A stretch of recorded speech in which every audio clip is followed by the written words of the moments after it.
Welcome to Everyday Supernatural with Matt Young. Have you ever wondered if there is more to life than the things you can see in the natural world? Have you encountered angels? Had a vision? Do you hear voices? Have you been healed miraculously or experienced the power of God? There are many examples in the Bible of spiritual events that are beyond our physical ability. And these exciting stories still happen today to people all around the world. I invite you to listen in and take part in the conversation while we learn to live your life like every day is supernatural. Hey guys, welcome to Everyday Supernatural. I am your host, Matt Young. You can check out the website at everydaysupernatural.org. As well as the mission organization called Engage the Nations. You can find that at engagethenations.org. So today I am going to be talking about my recent trip to Malawi. I've just recently gotten home, still a little bit kind of tired. And I think I've gotten used to going to Africa or to other countries.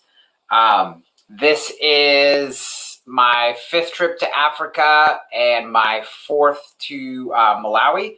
So yeah, so let's just jump into it and kind of get into it. So as always, I arrived in the Lilongwe airport and with Pastor Gideon, and it's always funny because he's always like, hey, let's just jump into ministry. Let's do all these other kind of things. And I'm always like, dude, I've done this enough. I know after traveling on a plane for sometimes 24 to 30 hours, depending on the flights, it can be very, very difficult to stay awake, to where by the time it's like 8 o'clock in Africa, it's just like lights out. I'm like, and I can't even stay awake anymore. So I arrived in the airport, and the mission of this trip was to start up an organization in Malawi, register as a business, file paperwork with multiple different organizations so that we could start the process of building a school.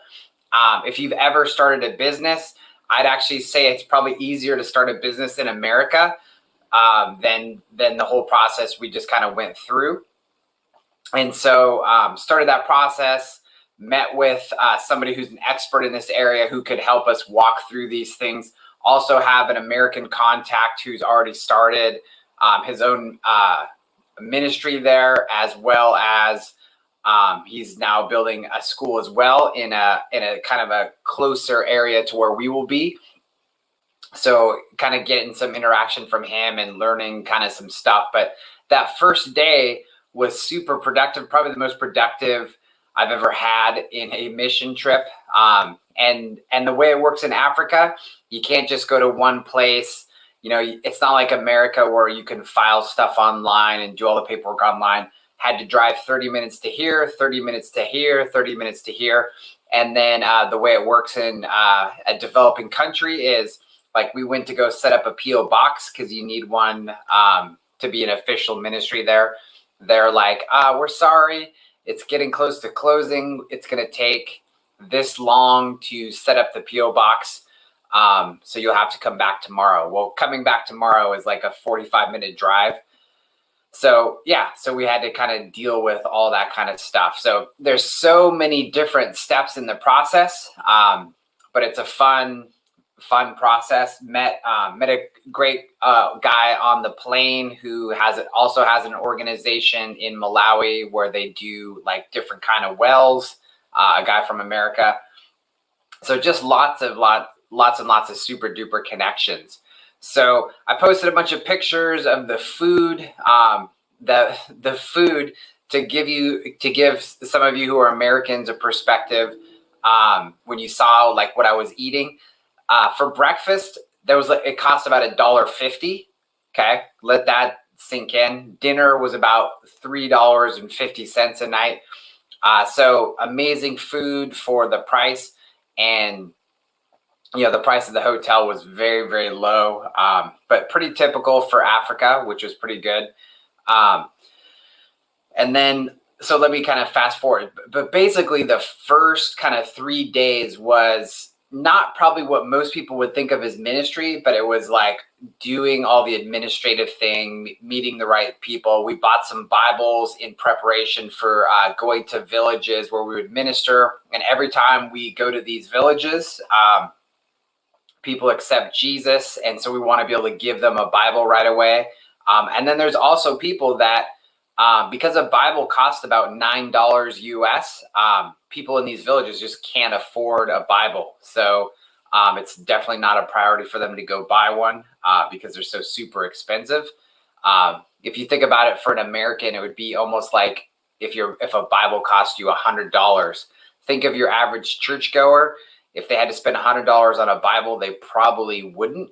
They'd probably spend that $100 on, something else. So, but anyway, so we kind of prepped for the trip. And then the fun thing is we went back to villages where I have had the opportunity to minister.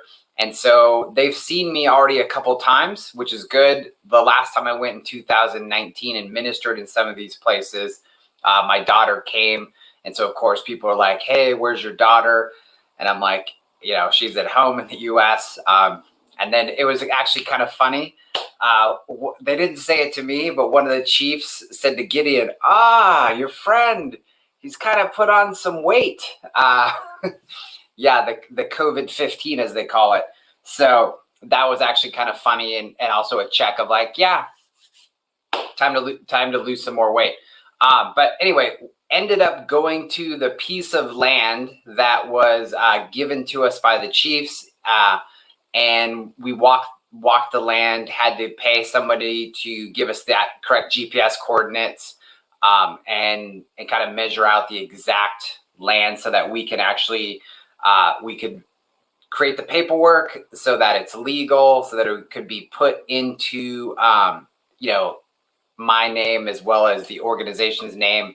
And, an American can't necessarily have land in Malawi. So then having a co-signer with as well. And then looking into, is this a big enough area? Will we need more land?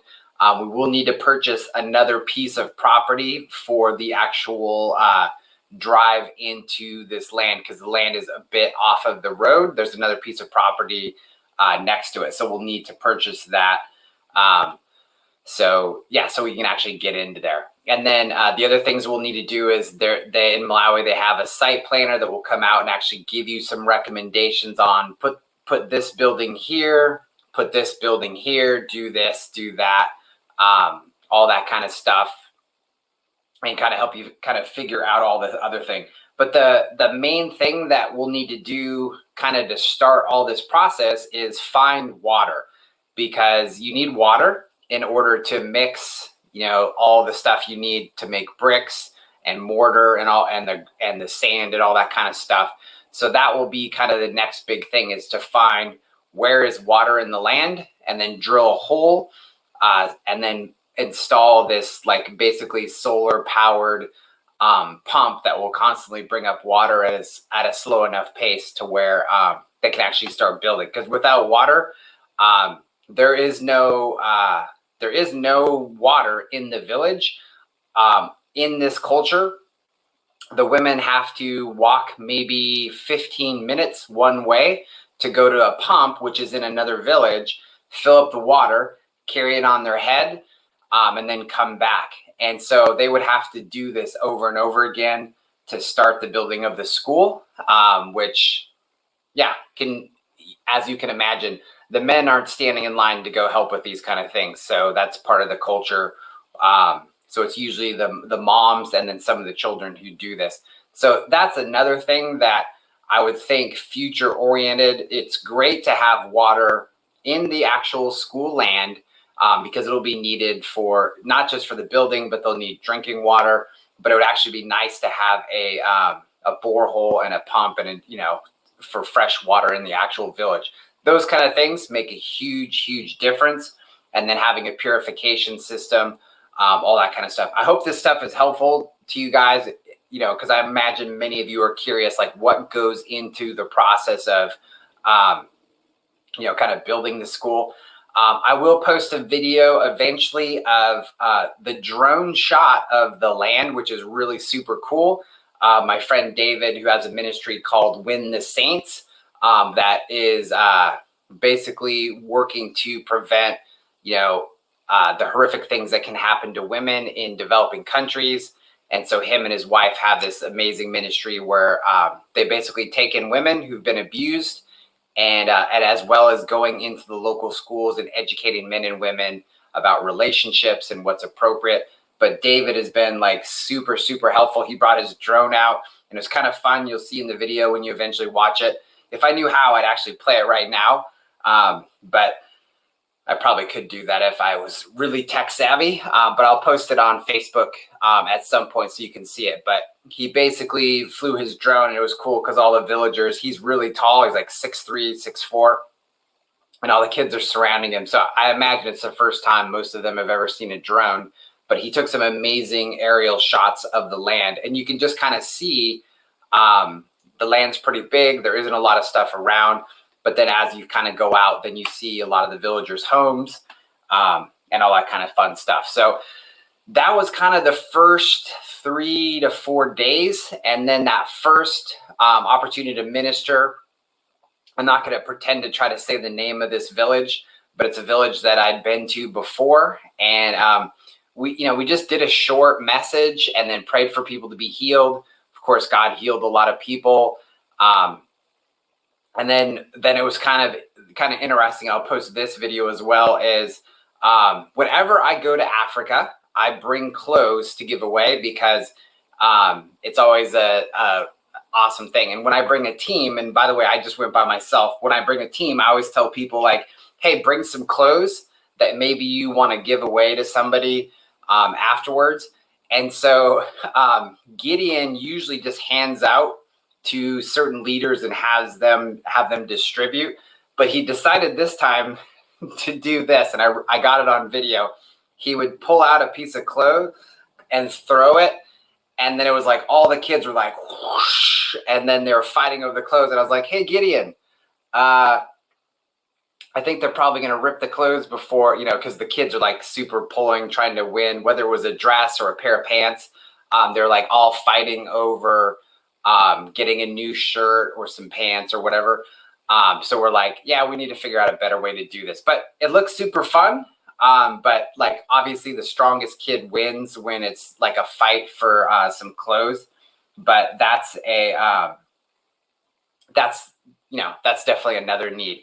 So anyway, and yes, Janet, you're going to have to go. I see your comment. You'll have to go the next trip. By the way, I'm not sure if I'm going to go in November-ish, December. Most likely that's probably when, but if not, I will definitely be taking a team in probably July or August of this, not this year, but next year. So if you're interested, and by the way, if you're interested in going, just let me know. I'd love to have you. It's always amazing to go on these trips because it's one thing to hear this stuff, but it's a whole nother thing to experience the culture and everything about it. And by the way, this time of year is winter in Malawi. So I was like freezing. It's the same temperature at night there as it is in my hometown. So I was just like, and luckily I've been there before, so I knew this. It's actually funny, when I went to Malawi, what was it? Maybe 6 years ago for the first time. I'm thinking, oh, it's like 70, 80 during the day. I don't need to bring a coat or a sweatshirt. And so at night I was freezing, and I ended up, because I brought my youth group way back when for my church. And I remember I had to wear, like, one of the youth group kids brought 2 sweatshirts, and he was like a sophomore in high school, and he was like tiny, and he's like, oh, you can wear my sweatshirt. So I was like wearing his sweatshirt, walking around like this, because it was so tight on me, but I was like, I'll do anything because I'm freezing. But anyway, yeah, it's cold. But then, when you're going out during the day, it's so hot. Like we were doing, y'all just kind of fast forward. We were doing a small crusade where we basically had 3 speakers, and then we pray for everybody at the end to be healed or pray for whatever needs they might have. And during that, I just kept thinking, like, I'm going to be standing out here in the middle of the heat, because it's, even though it's only 75 degrees, it's way different in Africa. It's like, I remember a few years ago, I got burnt on the top of my head preaching in this crusade because it was just so hot outside, and the sun is not, it's not like it is in my hometown, where if it was 75 degrees, it's not a big deal in my hometown, but in Africa, that's like scorching hot. So anyway, so yeah, we did a couple different meetings. One of my favorite places to go, we actually raised money probably a year ago in the middle of the pandemic. We raised about $300 to build a roof on a church. And I think this is the 3rd time I've gone there. So it's nice to see the construction. The pastor is always very excited to have us. We bring in Bibles, do a message. And it's one of those places for me as a minister, I enjoy ministering, because sometimes you go places and you can tell they're not praying, they're not doing anything, the atmosphere is not set right. And so you go to minister, and in a sense, it's like running up a hill and you're out of shape. Like, that's the spiritual atmosphere, versus in this church, it's a town called Lisway, or it's a village of Lisway. It's actually really easy to minister. And it's fun. I'll actually post a testimony. I don't, by the way, if you guys have been following me for a long time, I don't post a lot of the healings and miracles that happen, because my whole philosophy is like, when I was a kid, my parents were excited when I would go to the bathroom, when I was really, really little and I was getting potty trained, and they were like, hey, good job. You went to the potty, right? Well, now as an adult, I don't tell people that I went to the potty, and nobody's telling me, hey, good job. And to me, it's the same with signs, wonders, and miracles.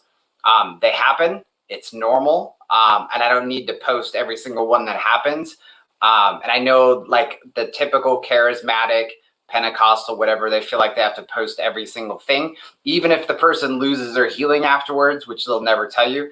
But sign, wonder, and miracles, like, you may have never heard this before, but it's kind of like going potty. Like, once you learn how to go potty, you don't really need to brag about it or tell everybody, but occasionally, maybe you need to tell somebody that somebody got healed and share a testimony. But there's a fun testimony that I'll post from Lisway. And this is the nice thing, is when you go back to the same places every year or every 2 years, you really get to kind of see kind of the results. One of the fun things when I was in Uganda, and sometimes it's the presence of God. You say stuff where you're like, oh, I would never say that if I was in my own mind. But I one time prophesied, I think it was 2017, I prophesied over this woman that, next time I see her husband was going to be sober. He was going to be in church.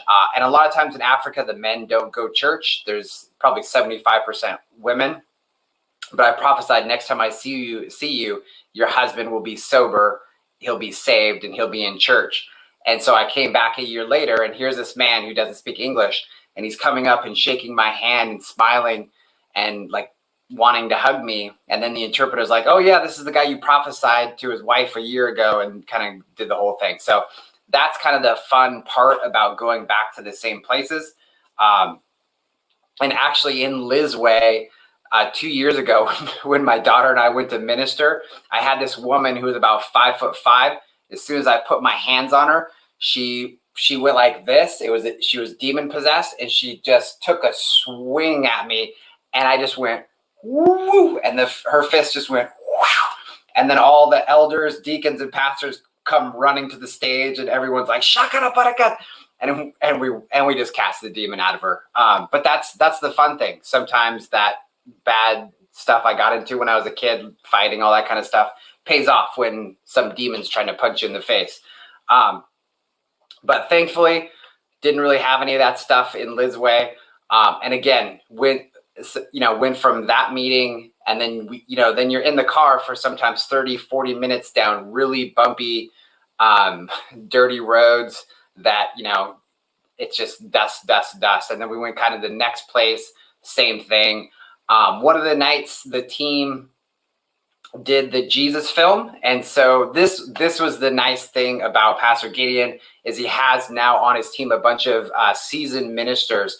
And this one guy was really funny. He's like, brother, I'm going to set the atmosphere, set the table for you to come in and for you to knock it out of the park. And it's always nice when you're working with ministers who know what they're doing. And so, yeah, these guys were just great during the Crusades and kind of setting things up. And then at this last place, this was also the fun thing. It was like the hardest place was the first place we ministered, and there's a little better, and then a little better. And then the last place we ministered, again, I had been there. His name is Pastor Precious. And, you know, they have an atmosphere. And unfortunately, what sometimes happens is you have a large crowd, and then you show up a half an hour, 30 minute, or, you know, a half an hour to an hour late because travel and kind of doing all these kind of different things. So a lot of people left, but it was fun because when we did arrive, you're looking and going, well, the sun sets about 5:32 there. And so, we didn't spend a whole lot of time teaching, just shared what we felt like the Lord wanted us to share. And then we prayed for people. And there was such an unusual presence of God. As soon, like, I can prophesy anytime, anywhere, no matter what. But there was such an anointing that it was just like I could have just prophesied over everyone there with super, super ease. And so it was funny when we went for the time to go pray for people, the presence of God was so strong. These two girls were just like, practically screaming and crying because the presence of God was just touching them. And so we didn't really have to do anything. We just prayed for them, blessed them. And I did give some prophetic words before that. But then as we were doing, people are falling out and all that kind of fun stuff. So it was just, it was a lot of fun, and it was a good way to kind of end the actual ministry time. So on the trip, we saw a bunch of people start a relationship with Jesus. We saw people get healed, miracles, all that kind of fun stuff. And, but the biggest reason for going on the trip was to receive the land from the chiefs, which we did. We had a Coke and some cookies with them, got the paperwork written up, and then did all the legal things to get all the documentation put in. So it's submitted to the government. So then it can be legally, put in our name, so we can actually start that process. And then also the process of getting the documentation for the school, for the NGO, and for all that kind of stuff. And just kind of learning about the whole process, because it's not just a simple thing where if you have a couple dollars, you can just build a school wherever you want to do. But it was quite the learning experience. Trying to think, there was some other fun thing that I was going to share, but now I'm like, is it time to go to sleep yet? What was it? Salvations, healing, miracles. People always love to hear about that stuff. What was it? There was something. I'll probably think about it after I get off the broadcast. Isn't that how it works?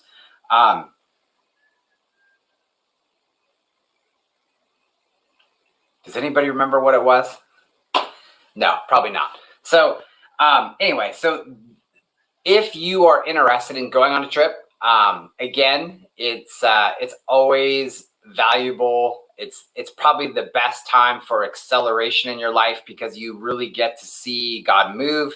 You get to really just participate in what God's doing. And honestly, I think one of the best things about going to another country, no matter what country it is it really leaves an impression on your heart. And you get to receive from that country what it carries, as well as you get to release what you have for that country. And that's something that people don't often think about, because sometimes, like, especially Americans, they're like, oh, I'm going to bring something to this country. And it's like, no, you always receive way more than you give. But we always have to remember, we do have something to give, but there needs to be a balance. It's like a trade. Like, I'm trading what I carry for what this country carries. And there's kind of a mingling of that. But what happens is an acceleration happens in your life where things start to unlock for you. I guess I should tell this story because this is important. I haven't told this story publicly a lot of times, but the last time I was in Malawi, if you know what a night vision is, so I was asleep, and then I was having a night vision. So I was actually awake. I was in that middle state where I was actually sitting up in bed, having an open vision. But it wasn't an open vision. It was actually, I had 5 chiefs. And it didn't make a lot of sense until now, until nowadays. But like, I had these 5 chiefs standing in my room while I'm having a night vision in the middle of the night, and they're talking to me about what Malawi carries. And they were going through like technology and science and kind of different things, and what actually people receive when they come into Malawi from a spiritual perspective.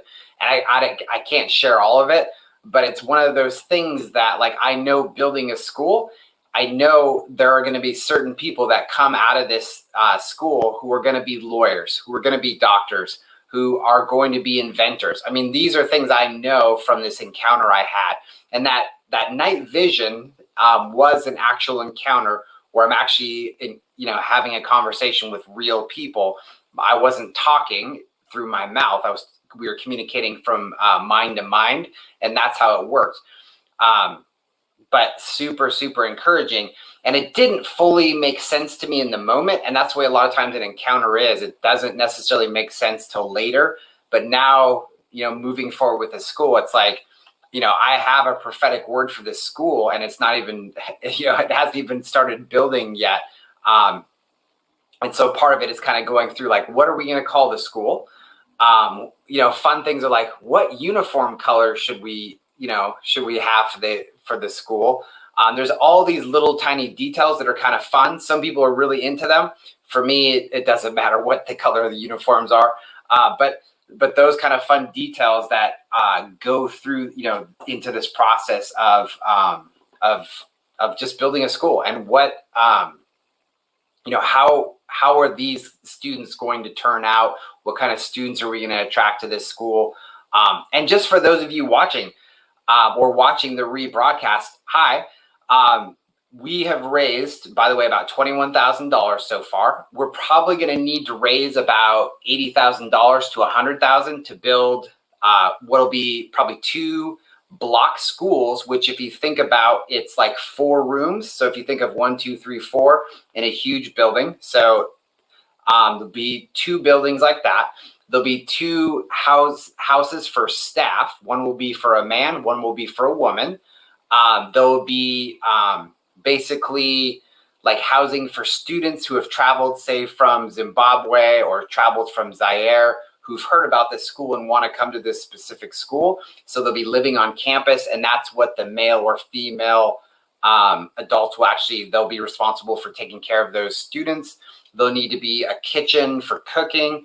And then one of the things I would like to do for the mission teams that will be coming in is build a place for them to stay, so that they can actually see the school themselves, and then as well as go minister around the area and experience Malawi for themselves. So those are like, on and on and on. When you say you're building a school, it's not just like, hey, we're putting up these buildings and then walking away. There's a long process, and you have to build a wall around the whole facility, guard gates, and then we'll probably end up, the great thing about a school is there'll probably be about 30 employees. So the local village where people are don't have jobs, it'll create opportunities for jobs. And that's the fun thing, is it doesn't just have an impact on educating people, but it has an impact on creating work and just basically having the opportunity to really change that whole region for the glory of God, which is pretty cool. So, and I'm kind of talking in a monotone thing because I'm a bit tired. But for me, like, this is like super exciting. Never, ever, ever, ever would I have ever guessed I would have gone to Africa 5 times, or that I would be building a school in Africa. This is definitely not something that I would have been like, yay, let's do this. This sounds exciting. but I really am the perfect person, because anybody who knows me knows I'm not the most administrative person when it comes to administrating tasks. I'm administrative spiritually and with people and putting people in the right place and all that kind of stuff. But if I had really thought through all this stuff and this was like a natural thing that I just wanted to do in my own power, I would have never done it, because there's like 5,000 different steps that you have to do to even make this be successful. And this is, in a sense, it's the same thing as praying for somebody to be healed, where you have to step out in faith. So those of you who are like really cerebral and you're like, well, I've never seen somebody healed. Well, it is really the same thing. It's like, okay, I'm going to step out in faith. This person's going to get healed. Well, I'm going to step out in faith and build the school, even though I've never done this. I have no idea. And I actually have a feeling that this won't be the first or only one. And so if you're watching, and even whether you gave for the first round or whether you've considered giving, I would just say to you, like, any amount of money helps, whether it's $5 or whether it's $10,000 when you give. All of it will be used for this school, and to run a school, to get a school going in Africa. Once the $80,000 to $100,000 comes in, for all the facilities and all that kind of stuff, it'll probably cost $20,000 to $25,000 a year to maintain the school until it gets to a certain level, to where then it's more student supported. Because yes, students will be paying school fees, but one of the parts about blessing these villages, these surrounding villages that are there, there'll be many students that can't afford to go to school, so they will need help. So we will need a director of this school and a director of Malawi who will just oversee the region, both in the spirit as well as in the natural. Maybe even someone who will stay there for 6 months out of the year, and as a local missionary, and kind of help administrate things and just make sure things kind of go well. But we will definitely need somebody who's doing child sponsorship and kind of promoting that kind of thing. Because some kids, what will happen is their parents are farmers, they can't afford to go to school, but they'll bring a sack of maybe peanuts or a sack of potatoes, or the big thing with food. Yeah, and you have to understand, when you live in a village, sometimes you're only eating like 3 types of food. And one of the main things they eat in Malawi is what's called sima. It's maize that's ground up into flour. And when you eat it, it's like a chunk. There's pictures of it that I posted. And the maize is like, the Malawians love it. And if you eat it as an American or as somebody from another country, they're like, yeah, you're one of us. It doesn't really taste like anything to me unless they put sugar in it, but it's fine. But that's one of the main staples of what they eat. And so growing maize is a huge thing in that area. And so there's another piece of property that Gideon already owns, where we will put a tiny farm on there. And then depending on how the land is that we own and that we'll need to purchase some more land, we'll probably put some more farm on there, so that the farming can go towards feeding some of the kids in the school. So there's a lot to this. So, and by the way, for those of you watching this or watching the rebroadcast, feel free to contact me. I'm more than happy to give you even more details of kind of what's gone on, because sometimes there's only so much I can say in a broadcast, but this gives you the general kind of perspective of kind of what's going on. There was also some other fun things that happened on the trip that I can't say publicly. Let's just say, how can I can't even say, but there's some other fun things that I could tell stories about privately. But yeah, and that's the thing. Sometimes even when you go to pray for somebody to be healed, it's very personal, and it's personal physical things that they need healing for, or emotional things, and God heals it. And it's not like you can go on a broadcast, or at least I wouldn't, and go, have somebody share a testimony of those kind of things, because it's very personal. So I remember years ago praying for a girl. The mom had asked me, the girl had been horribly traumatized in a specific way and had all of these issues. And the mom was like, could you pray for her? And I was like, yeah, absolutely. And this was a very, very young child. And we prayed, and God just radically changed this girl's life just with a simple prayer. where this kid wasn't able to sleep at night and had all of these like terrifying things happening. And it was just one simple prayer, completely changed their life. So that's the fun thing too. And when you go to, different African countries, sometimes you get to deal with witchcraft. One funny story I'll tell you, Gideon and I were driving down the road, and some of the witch doctors, or they have some of these like tribal, some witch doctors actually are hidden, and they are not public. Like probably more of the sinister ones are not public because they don't want to be, they don't want anybody to know who they are. But yet sometimes you know who they are. And I remember a couple of years ago, one of them was at one of the meetings and I knew who he was. And I let him know who I was, and I let him know that I knew who he was. We just kind of had a conversation in the spirit. But it was funny, this time we were traveling through a different city, and here comes walking down the road 3 witch doctors in these full-blown attire.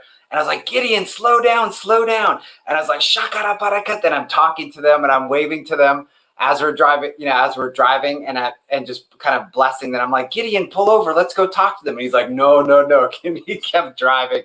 But those are kind of the funny things that sometimes you just run into, the most random people. But those witch doctors were out in the open, wearing their whole thing. And the guy had 2 machetes, and he's running down the road with his machetes, clanging them together, trying to scare people. And I'm like, yeah, that stuff doesn't scare me.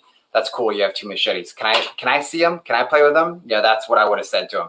But anyway, I think that kind of wraps up everything I wanted to share with the trip. I'll just say again, we definitely need people to support this on a monthly basis. If you feel led by the Holy Spirit, absolutely would love for you to support. The other thing too is prayer. Money is great. But prayer is just as important. So if you have a heart to pray for the development of this school, for the moving forward of this school, let me know, because I'd be happy to give you updates and let you know, like, hey, this is what's going on. Or, this is something to pray into. And I can tell you, because there was some issues with the schedule and for me to get home on time and some things that came up. I was like texting my team. I think it was like 3 a.m. back in the US. And I'm like, pray. And that's how God is. God woke up a couple of team members. I've known situations where I've been on trips where people have felt led by the Holy Spirit to pray for me in the middle of the night. But this was a bit different.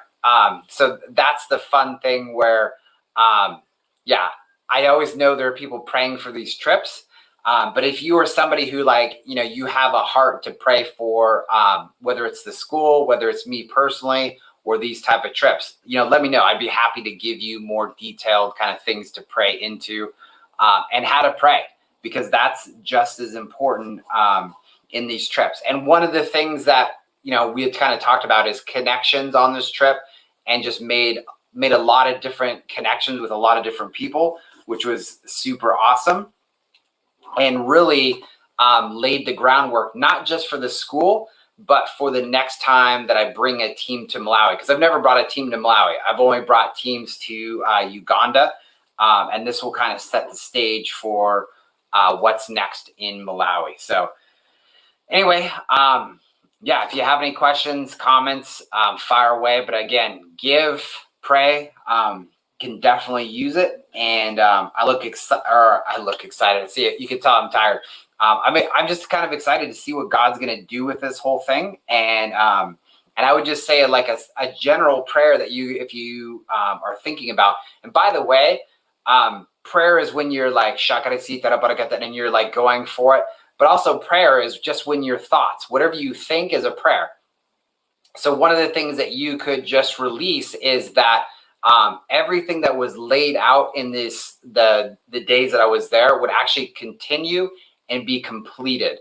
That's kind of the most important things, to see every single, all the paperwork that was done, and all that stuff come to completion. And then what they told us, for some of this stuff, it would take 6 to 8 months.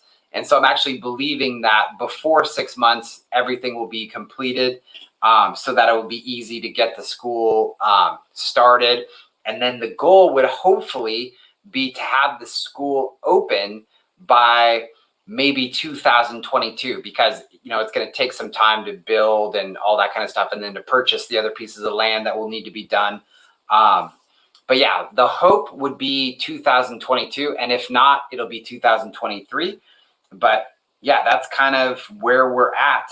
And also, by the way, I am still raising money to buy a van for Pastor Adnan in Pakistan, because he has a huge team. He needs transportation. So I send a few $1,000s a month to help build that. And we're still feeding people in different countries. Now it's Thailand, it's Malawi, multiple pastors in Uganda. So that's also another thing that we're still doing. So the goal for this year was to raise $200,000, which would cover, a lot of different kind of things. So anyway, I think I'm done. Maybe I'll just go take a nap. But guys, thanks for tuning in. Thanks for watching. If you know other people who are interested in being a part of this kind of really exciting thing, let me know. Connect them to me. I'd love to talk to them. And if you know a church, if you know a meeting with a bunch of grandmas, or just a bunch of your friends, and you want to get together, and I'd love to come talk to them about what we're doing. Maybe I'll give some prophetic words while I'm there and all that kind of stuff. But yeah, whether it's your local sewing group, or whether it's your, whatever club you're a part of, I'd be happy to come talk to them about what we're doing, or even speak at your church. I promise I'll be nice if it's your church. I won't embarrass you. But yeah, so yeah, let me know. If you want to do a benefit concert, I'm all for that too. So anyway, guys, I'm kind of rambling. Have a amazing rest of the night, and we will talk to you, I don't know, I guess next week at 4:00. See ya. That does it for this episode of Everyday Supernatural. Thanks for tuning in. To hear more episodes of Everyday Supernatural, head over to everydaysupernatural.org.